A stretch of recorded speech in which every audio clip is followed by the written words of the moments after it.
today's video, we'll be looking at this holiday edition of Game Informer magazine.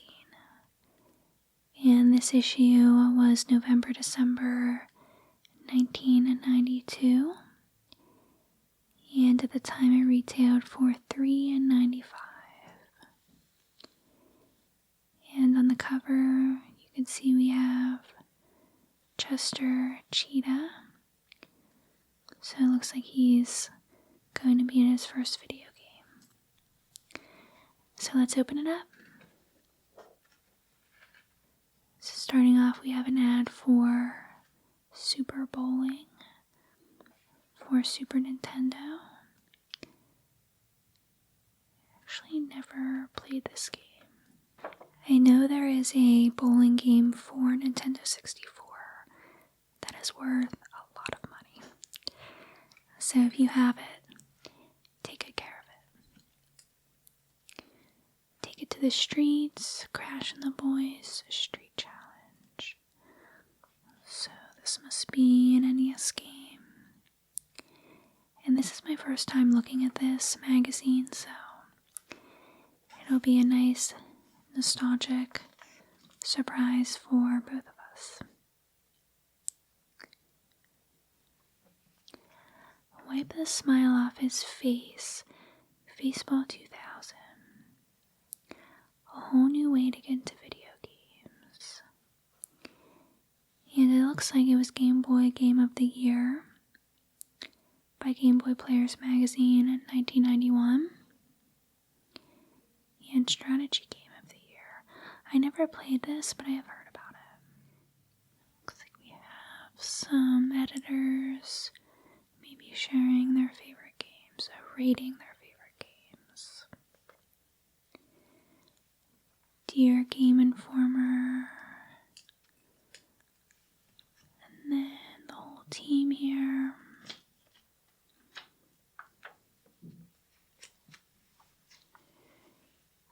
Gen Con, Game Fair 92. The stuff of a role player's dreams. This must have been a convention. Catch the Taito Wave. So that must be a game developer. Let's see, Power Blade 2. Little Samson. Hit the Ice. Hit the Ice for Game Boy. The Jetsons, and the Flintstones.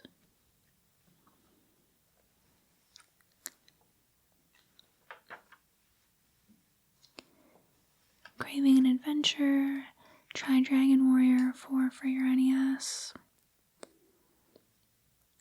Looks like it had pretty good reviews, and typical NES graphics for the time. Kind of looks like Zelda a little bit here.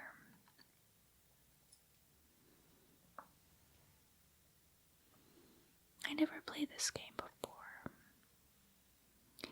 If we talk about any games that you played, let me know in the comments. Meet George Jetson, a Space Age hero for your Game Boy. I've never played a Jetsons video game before. This looks like it probably was fun. Elroy uses his ball to bow down runaway robots.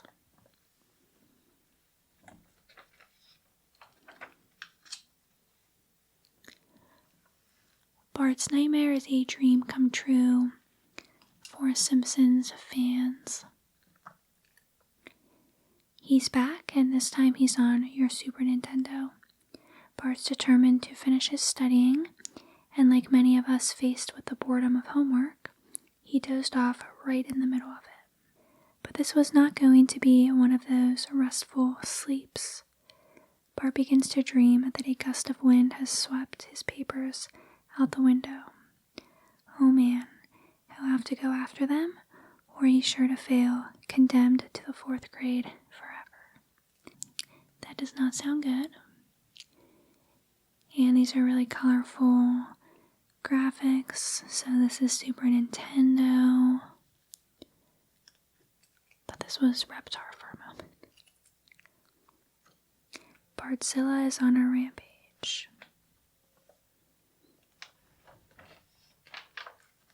Chester Cheetah here. And this happening cat is too cool to fool. So this was the game they were advertising on the cover. And this looks like it was a Super Nintendo game. And again, very colorful. I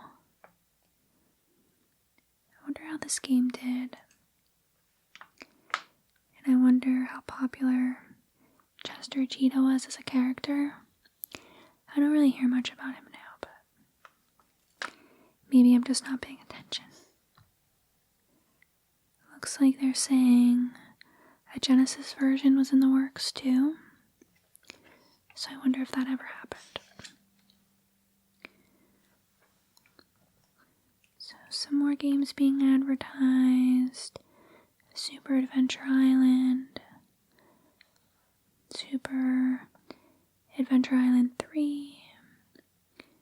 Then one for Game Boy 2.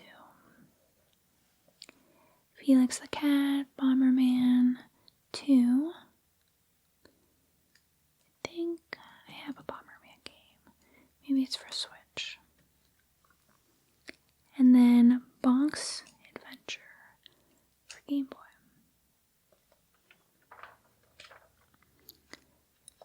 Pigskin preview. So, what to say? It's Sunday afternoon. You're kicked back watching the game. You've got your favorite high school jersey on, a bowl of popcorn, some chips and dip, and a tall, cool one at your side. Does life get any better than this? But wait, this game is getting good. Somebody better do something soon or we'll go into overtime. So I wonder if this is for, I guess, football games. It says turn the page, so I guess we'll find out. And then Chester Cheetah again. Nice and colorful. And then yeah, it says available for Genesis and SNES.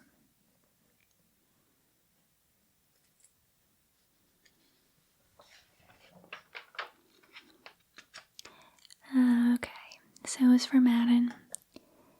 Madden 93.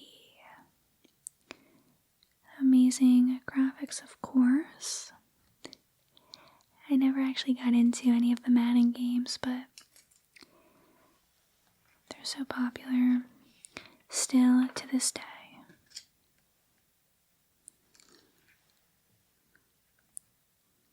Super high impact. There's another football game. So again, some more sports titles.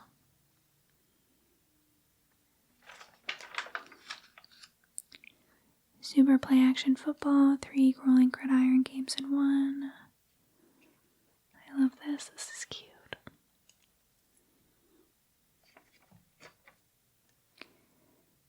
And then Football Forecast. So even more games are on the horizon. Free T-Rex t-shirt. What were these games? Let's see. Dino City, Gun Force, Super R-Type, and then Skins game,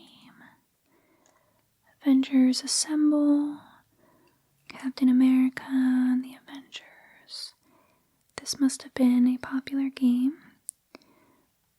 Iron Man, real name Tony Stark. Captain America, real name Steve Rogers.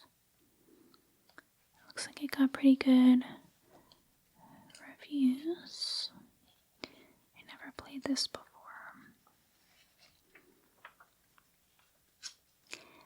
Nice, so this is what I was looking forward to seeing. Holiday Buyer's Guide. So it looks like we have a hardware page, accessories page, and then I think it breaks it up by consoles.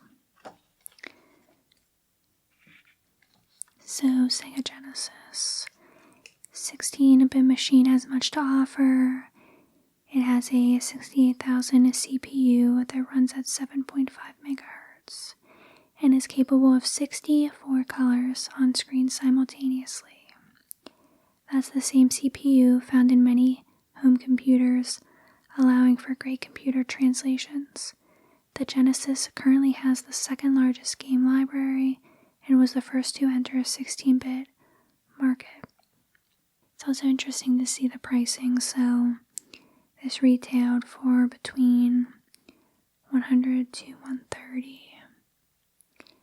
And all of these things are pretty expensive for 1992, at least in my opinion. The Nintendo Entertainment System. This 8-bit deck has the largest game library of any system. The cartridges are reasonably priced, easy to find, and the deck price has also dropped since the introduction of the 16-bit. If you're a gamer on a budget or new to video games, you'll love the Nintendo.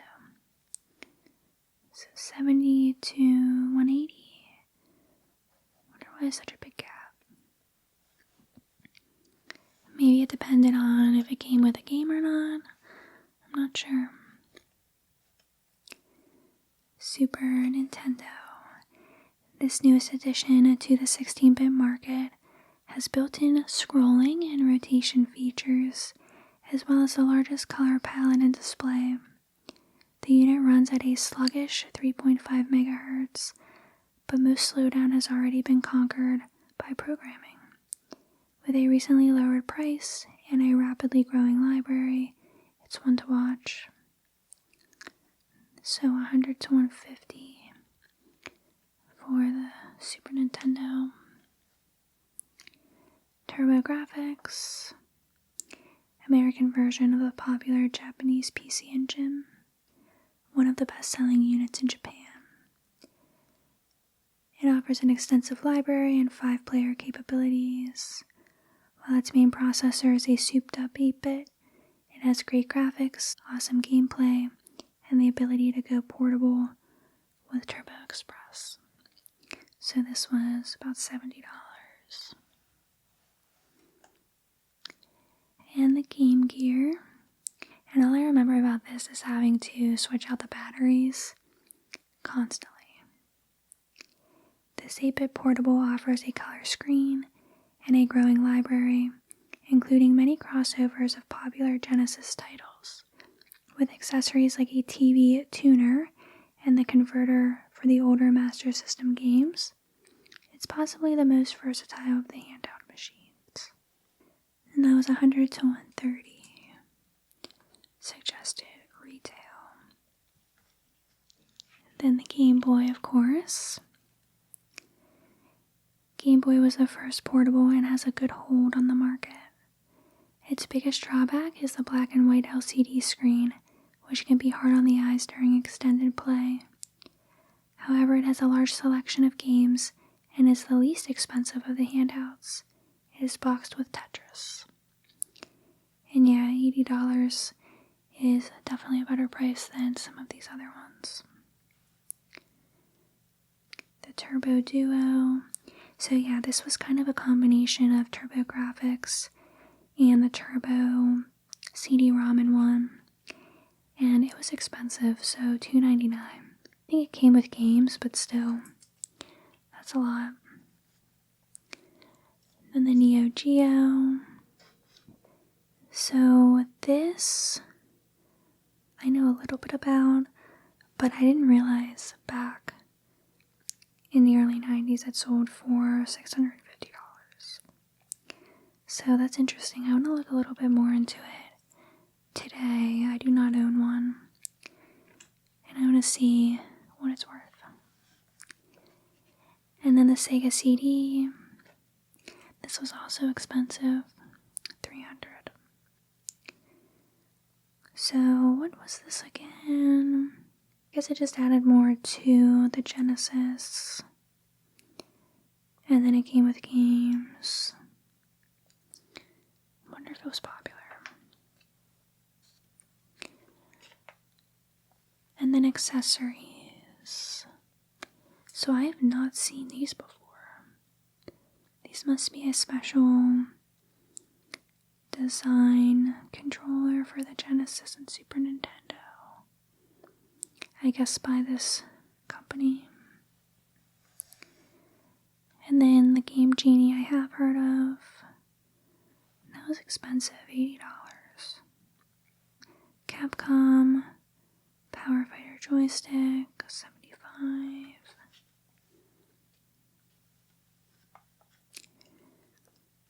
Sega's Menacer, $60. Power Clutch, $40. The Super Scope, I do remember using that.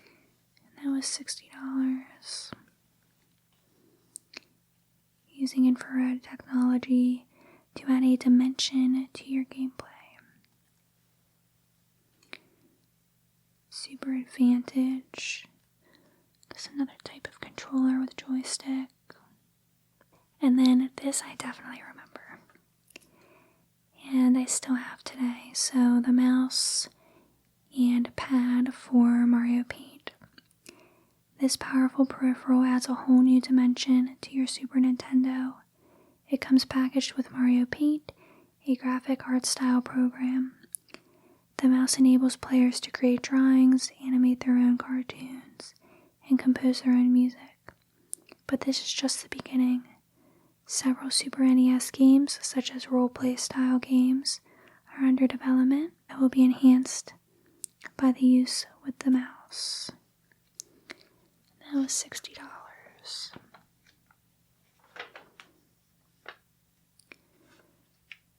And then the Genesis Holiday Buyer's Guide. So F-117A Stealth Fighter. Linus Spacehead. That looks cute. Trolls. Young Indiana Jones Chronicles.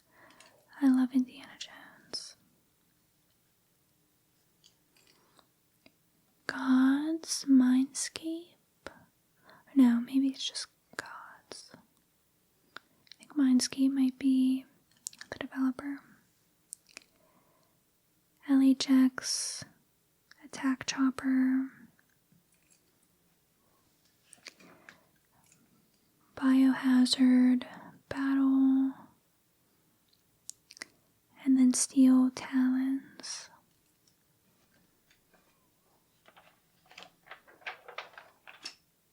Super Nintendo Buyer's Guide, Aero Biz, Axlay, Blazon, Cal Ripken Jr. Baseball,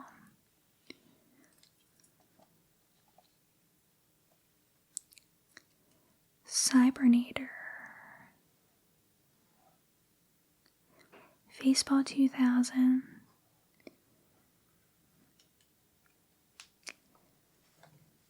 here's one I recognize, Super Star Wars. Love this one. And again, just look at the prices. Pretty much what the prices are today. So definitely not cheap. X-Zone. And then Atari and Game Boy. So Baseball Hero. Shadow of the Beast. Bart versus the Juggernauts. I guess the Simpsons were probably super popular in the early 90s.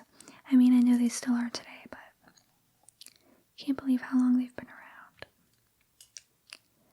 Minor 2049er.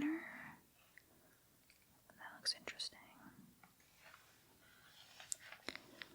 This is an ad for a tennis game. So Tech Talk, the latest on video game hardware and software. What are these? Video game gloves made the perfect holiday stocking stuffer. Champion Gloves, the company famous for athletic equipment, has entered the growing video game industry with gloves designed for the sport of gaming. If the average gamer plays 1 hour per day, they will press the buttons an estimated 40,000 times per week. Video game gloves are made of leather and feature padded thumbs to cushion the hands during extended or high-intensity video game playing sessions. In addition to cutting down blisters and sore thumbs, buttons can be pressed more quickly and with less effort, allowing players to reach higher game levels. Video game gloves are available in a variety of cool styles, black and 4 neon colors for a suggested retail of $14.99. That's so funny because I just remember parents being so concerned about video gaming back then. I mean, I know they still are today, but just since it was newer back then. So I wonder how many of them gifted these gloves. And let me know if you had a pair too, actually.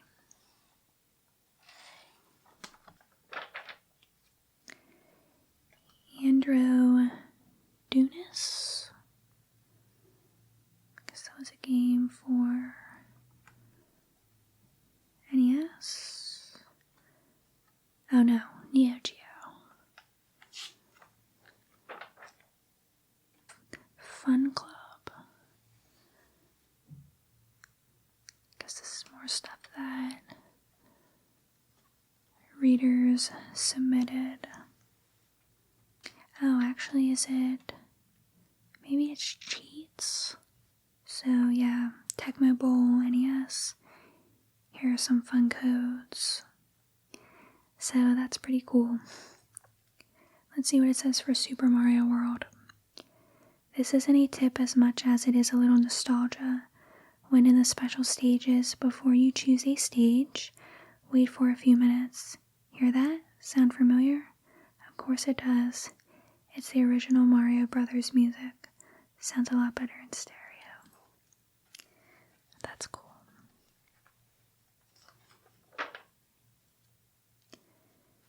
Okay, then an ad for Game Informer. Look for our subscription card in this issue or call us to subscribe today. Soul Blazer, an RPG for Super Nintendo. Did not ever play that. And more Simpsons, more fun than rolling Homer in the snow. So yeah, lots of games to choose from for sure. SNES, Game Gear, Game Boy, NES. Oh, what's this? Sonic the Hedgehog 2. This sizzling Sega sequel heats up with the holiday season. He's blue, he's brave, he's totally ballistic, and he's back. If you haven't heard by now, you'll need to get out more. Sonic the Hedgehog is headed this way again in Sonic the Hedgehog 2, the sequel to last year's mega hit. And yeah, I definitely have this game. I'm a big Sonic fan. Just remember playing growing up, so it's a lot of nostalgia for me.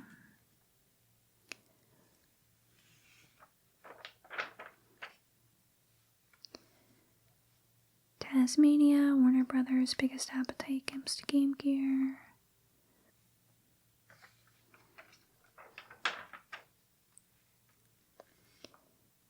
Sega CD, the waiting is over. So I guess this is just more information. The CD-ROM format allows for an increase of data capacity, which means better graphics and sound that will blow you away. Alright, so it looks like this is the end. Todd's Adventure in Slime World is on the back. And then it actually also came with this holiday catalog 1992.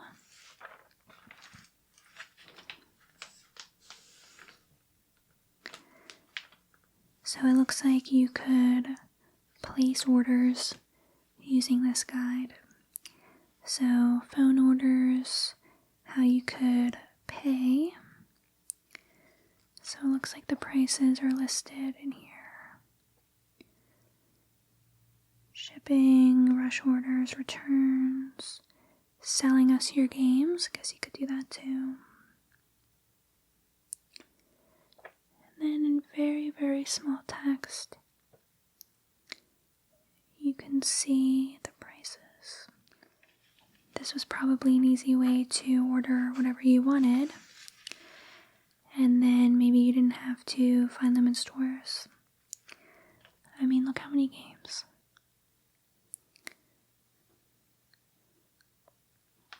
So I wonder how many people use this.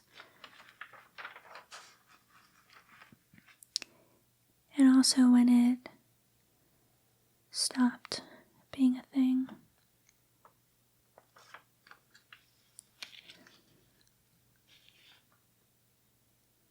So I guess you could mail this in too, if you didn't want to call.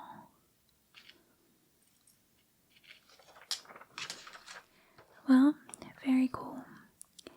And again, so much nostalgia. So let me know if you asked for any of these items back in 1992, or if you were too young. I was a little bit too young, but this issue still holds nostalgia to me because a few of the games we read about are ones that I played. So I love going through old game magazines, and I hope you get whatever games are on your wish list this year. See you in the next video.